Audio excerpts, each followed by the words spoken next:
Coming to JavaScript. JavaScript എന്ന് പറഞ്ഞ programming language use ചെയ്തിട്ടായിരിക്കും നമ്മൾ യൂസർ ഇൻട്രാക്ഷൻസ് ഒരു വെബ് പേജിലെ ഹാൻഡിൽ ചെയ്യുക. സപ്പോസ് നിങ്ങൾ വെബ് പേജിലെ ഒരു ഫോം ഫില്ല് ചെയ്യാമെന്ന് വിചാരിച്ചോ. അന്നേരം ഫോമിലെ ഏതെങ്കിലും ഒരു ഫീൽഡ് ഫില്ല് ചെയ്തപ്പം എറർ വന്നു. അന്നേരം ഈ എറർ മെസ്സേജ് യൂസറിന് കാണിച്ചു കൊടുക്കണം. ഇതെല്ലാം നമ്മൾ ചെയ്യുക ജാവാസ്ക്രിപ്റ്റ് യൂസ് ചെയ്തിട്ടായിരിക്കും. അല്ലെങ്കിൽ ഒരു ബട്ടണിൽ നിങ്ങൾ ക്ലിക്ക് ചെയ്യാണ്, അന്നേരം വെബ് പേജിൽ എന്തെങ്കിലും ഒരു ആനിമേഷൻ വരണം. ഇതുപോലെയുള്ള കാര്യങ്ങളെല്ലാം നമുക്ക് ജാവാസ്ക്രിപ്റ്റ് യൂസ് ചെയ്തിട്ട് ചെയ്യാൻ പറ്റും. ജാവാസ്ക്രിപ്റ്റ് എങ്ങനെ പഠിക്കാമെന്ന് നമുക്ക് നോക്കാം. ആദ്യം ജാവാസ്ക്രിപ്റ്റിലെ ബേസിക്സ് പഠിക്കണം. എങ്ങനെ വേരിയബിൾസ് യൂസ് ചെയ്ത് ഡേറ്റ സ്റ്റോർ ചെയ്യാം. വാർ, ലെറ്റ്, കോൺസ് എന്ന് പറഞ്ഞ കീവേഡ്സ് യൂസ് ചെയ്തിട്ടാണ് നമ്മൾ വേരിയബിൾസിനെ ഡിക്ലെയർ ചെയ്യുക. വാർ എന്ന് പറഞ്ഞ ഈ കീവേഡ് ഗ്ലോബൽ സ്കോപ്ഡ് ആണ്, അല്ലെങ്കിൽ ഫംഗ്ഷൻ സ്കോപ്ഡ് ആണെന്ന് പറയാം. ലെറ്റ് ബ്ലോക്ക് സ്കോപ്ഡ് ആണ്. ബ്ലോക്ക് സ്കോപ്പ് എന്ന് പറഞ്ഞു കഴിഞ്ഞാൽ നമ്മൾ ഇപ്പം ഒരു ഇഫ് എടുക്കാന്ന് വെച്ചോ. ഇഫില് ഒരു 2 കെർലി ബ്രേസസ് ഉണ്ടാവും. അതിന്റെ ഉള്ളിൽ ആ 2 കെർലി ബ്രേസസിന്റെ ഉള്ളിൽ നമ്മൾ ലെറ്റ് ഉപയോഗിച്ച് ഒരു വേരിയബിളിനെ ഡിക്ലെയർ ചെയ്ത് കഴിഞ്ഞാൽ അതിനെ പുറത്ത് ആക്സസ് ചെയ്യാൻ പറ്റത്തില്ല.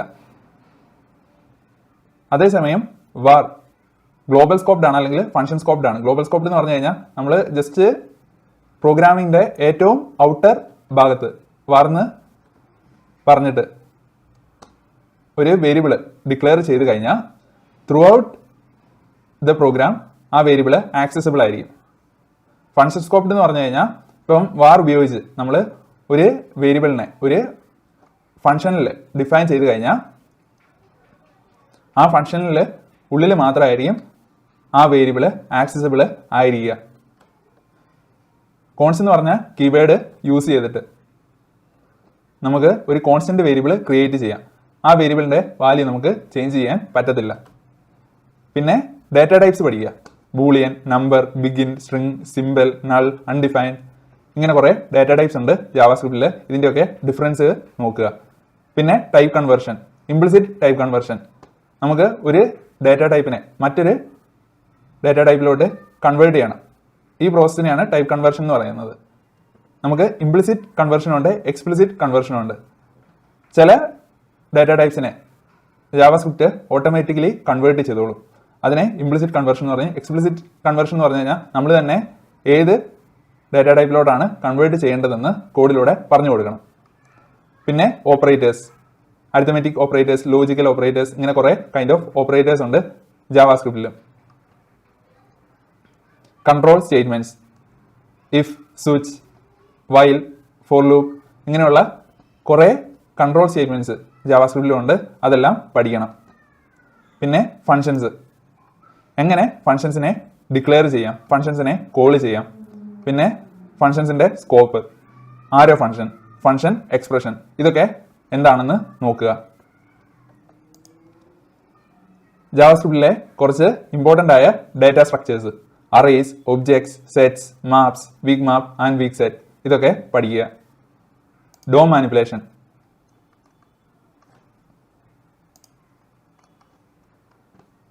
ഡോം എന്ന് പറഞ്ഞാൽ ഡോക്യുമെന്റ് ഒബ്ജക്ട് മോഡൽ. ഒരു വെബ് പേജിന്റെ സ്ട്രക്ചറിനെ നമ്മൾ ട്രീയുടെ രൂപത്തിൽ വരയ്ക്കുകയാണ്. അതിനെയാണ് ഡോം എന്ന് പറയുന്നത്. ഡോമിനെ എങ്ങനെ ക്വയറി ചെയ്യാം? Get element by I D, get elements by class name, query selector all, ഇതുപോലെയുള്ള കുറെ ഫങ്ഷൻസ് യൂസ് ചെയ്തിട്ട് നമുക്ക് ഡോമിനെ ക്വയറി ചെയ്യാൻ പറ്റും. അതെല്ലാം ഡീറ്റെയിൽഡ് ആയിട്ട് നോക്കുക. പിന്നെ ഡോമിലോട്ടുള്ള അഡീഷനും റിമൂവലും, append child, insert adjacent element, remove, clone, etcetera. പിന്നെ ഡോമിനെ എങ്ങനെ ട്രാവേഴ്സ് ചെയ്യാം. പിന്നെ ഈവന്റ് ഹാൻഡ്ലിങ്, യൂസർ ഓരോ ആക്ഷൻ പെർഫോം ചെയ്യുമ്പോൾ ഓരോ ഈവന്റ്സ് എമിറ്റ് ചെയ്യുന്നുണ്ടാവും. ഈ ഈവന്റ്സിനെ എങ്ങനെ ഹാൻഡിൽ ചെയ്യാം. പിന്നെ അസിൻക്രണസ് ജാവാസ്ക്രിപ്റ്റ്, അസിൻക്രണസ് കോഡ് എന്ന് പറഞ്ഞു കഴിഞ്ഞാൽ ബാക്ക്ഗ്രൗണ്ടിൽ റൺ ചെയ്യുന്ന ഒരു കോഡ്, മെയിൻ കോഡിനെ അഫക്റ്റ് ചെയ്യാണ്ട് ബാക്ക്ഗ്രൗണ്ടിൽ റൺ ചെയ്യുന്ന ഒരു കോഡിനെ നമ്മൾ അസിൻക്രണസ് കോഡ് എന്ന് പറയും. പ്രോമിസസ് യൂസ് ചെയ്തിട്ട് എങ്ങനെ അസിൻക്രണസ് കോഡിനെ ഹാൻഡിൽ ചെയ്യാം. പിന്നെ പ്രോമിസസിൽ ഉള്ള methods, promise dot all, promise dot all settled, promise dot race, promise dot any. ഈ മെത്തേഡ്സിൻ്റെ ഫങ്ഷണാലിറ്റീസ് എന്താണെന്ന് നോക്കുക. പിന്നെ async await, callbacks, set time out, set interval, ഇതൊക്കെ എന്താണെന്ന് പഠിക്കുക. Call, apply and bind method. ഈ 3 മെത്തേഡ്സ് എന്താണ് ചെയ്യുന്നതെന്ന് നോക്കുക. അതിൻ്റെ ഡിഫറൻസ് പഠിച്ചു വെക്കുക. എങ്ങനെ ജാവാസ്ക്രിപ്റ്റിൽ APIസിനെ ഇൻ്റഗ്രേറ്റ് ചെയ്യാം എന്ന് നോക്കുക. പിന്നെ എറർ ഹാൻഡ്ലിംഗ്, എങ്ങനെ എറേഴ്സിനെ ഹാൻഡിൽ ചെയ്യാം. Try catch, dot then dot catch. പിന്നെ എന്താണ് ത്രോ സ്റ്റേറ്റ്മെൻറ്റ് ചെയ്യുന്നത്, എന്താണ് ഒരു എറർ ഒബ്ജക്റ്റ്, ഏതൊക്കെ ടൈപ്സ് ഓഫ് എറർ ഒബ്ജക്ട്സ് ജാവാസ്ക്രിപ്റ്റിൽ ഉണ്ടെന്ന് നോക്കുക. പിന്നെ inbuilt methods, arrays, strings, objects, math, date, ഇതിലൊക്കെ ഉള്ള ഇൻബിൽഡ് ആയിട്ടുള്ള മെത്തേഡ്സ് നോക്കുക. ES6 plus features.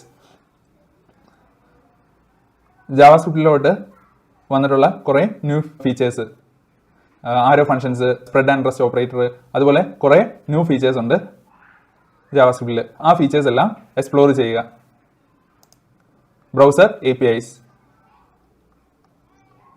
DOM API, പിന്നെ window object, document object, web storage, local storage, section storage, index DB, പിന്നെ web workers, service workers, fetch APIs, ഇതുപോലെയുള്ള browser APIs എല്ലാം നോക്കുക. Module system, modules use ചെയ്തിട്ട് നമുക്ക് JavaScript കോഡിനെ reusable units ആയിട്ട് arrange ചെയ്യാൻ പറ്റും. അതിൽ മെയിൻലി വരിക കോമൺ JSഉം ES6 മൊഡ്യൂൾസും ആണ്. കോമൺ JSൽ നമ്മൾ റിക്വയർ യൂസ് ചെയ്തിട്ടായിരിക്കും മറ്റൊരു മൊഡ്യൂളിനെ ഇമ്പോർട്ട് ചെയ്യുക. ES6ൽ ഇമ്പോർട്ട് ആയിരിക്കും യൂസ് ചെയ്യുക. പിന്നെ എന്താണ് ഡിഫാൾട്ട് എക്സ്പോർട്ട്, എന്താണ് നെയിംഡ് എക്സ്പോർട്ട് എന്ന് നോക്കുക. ലിൻഡേഴ്സ്, ESLint, JSHint, JSLint, എക്സെട്ര. ഇതിൽ ESLint ആണ് ഏറ്റവും കോമൺ ആയിട്ട് യൂസ് ചെയ്യാറ്. നമ്മൾ കോഡിംഗ് സ്റ്റാൻഡേർഡ്സ് എൻഷുർ ചെയ്യാനായിട്ട് യൂസ് ചെയ്യുന്ന ഒരു ടൂളാണ് ESLint. പിന്നെ ഫോർമാറ്റേഴ്സ്, പ്രിറ്റിയർ ആണ് കോമൺലി യൂസ് ചെയ്ത് കാണുന്ന ഒരു കോഡ് ഫോർമാറ്റർ. നമ്മൾ കോഡിനെ ജസ്റ്റ് ഒന്ന് റീഅറേഞ്ച് ചെയ്യാണ് പ്രിറ്റിയർ ചെയ്യുന്നത് അക്കോർഡിംഗ് ടു സർട്ടൻ സ്റ്റാൻഡേർഡ്സ്. പിന്നെ കുറച്ച് അഡ്വാൻസ്ഡ് ടോപ്പിക്സിലോട്ട് വന്നു കഴിയുമ്പോൾ ജാവാസ്ക്രിപ്റ്റിൻ്റെ ഇൻറ്റേർണൽസിലോട്ട് ഇറങ്ങിച്ചെല്ലുക. ജാവാസ്ക്രിപ്റ്റ് ഒരു സിംഗിൾ ത്രെഡഡ് ലാംഗ്വേജ് ആണ്. അന്നേരം ഈ അസിൻക്രണസ് കോഡൊക്കെ എങ്ങനെയാണ് ജാവാസ്ക്രിപ്റ്റിൽ നമ്മൾ റണ്ണ് ചെയ്യുന്നത്, അതുപോലെയുള്ള കാര്യങ്ങളിലോട്ട് ഇറങ്ങിച്ചെല്ലുക. പിന്നെ ഒരു ത്രെഡ് യൂസ് ചെയ്തിട്ട് എങ്ങനെയാണ് കുറേ ഫങ്ഷണാലിറ്റീസ് പെർഫോം ചെയ്യുന്നത്, ഇതൊക്കെ നമ്മൾ പഠിക്കുക. അതിൽ ആദ്യമേ പഠിക്കേണ്ടത് എന്താണ് ഒരു എക്സിക്യൂഷൻ കോണ്ടെക്സ്റ്റ്, എന്താണ് ഒരു വേരിയബിൾ എൻവയോൺമെന്റ്, പിന്നെ സ്കോപ്പും ക്ലോഷറും, hoisting, temporal dead zone, event loop, memory management, event bubbling and capturing, event delegation, debouncing and throttling, function currying. ഇങ്ങനെ കുറേ ടേംസിനെ നിങ്ങൾ ഇന്റേണൽസ് പഠിക്കുമ്പോൾ കാണും. പിന്നെ കസ്റ്റം ഇംപ്ലിമെന്റേഷൻസ്, നിങ്ങൾ മുകളിൽ കുറേ മെത്തേഡ്സ് കണ്ടായിരുന്നു. Promise dot all, promise dot all settled, promise dot race, promise dot any, പിന്നെ set time out, set interval, ഇതുപോലെയുള്ള മെത്തേഡ്സ് ഒക്കെ ജാവാസ്ക്രിപ്റ്റ് നമുക്ക് പ്രൊവൈഡ് ചെയ്തിട്ടുണ്ട്. ആ മെത്തേഡ്സ് ഒക്കെ സ്വയം ജാവാസ്ക്രിപ്റ്റ് യൂസ് ചെയ്ത് ഇംപ്ലിമെന്റ് ചെയ്യാൻ നോക്കുക.